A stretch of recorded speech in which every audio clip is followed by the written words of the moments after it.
Гаипова Урматхан менин сүйгөн мекеним. Мухаммед Умар коомдук бирикмеси жана Китеп KG дүкөнү уюштурган көркөм окуу сынагы үчүн. Абдиева Нуриса, Ош области.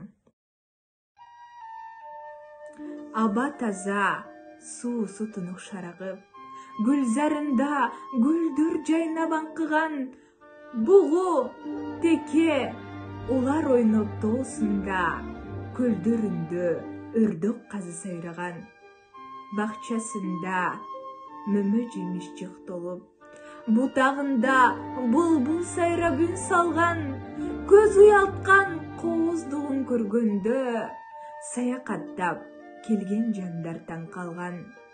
Мекенимдин ала тоосу керилип, ак мөңгүсү күзгү болуп чагылат, жер жемиштер жашылчалар талаада, буудай, арпа, түрдүү эгин табылат.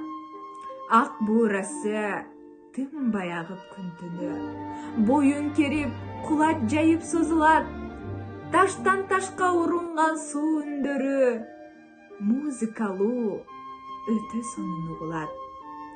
Конок келсе, нанын тоскон келиндей, мажрын талдар салам берип ийилет, колу ачык, кең пейилдүү элибиз мейман үчүн чын дилинен берилет.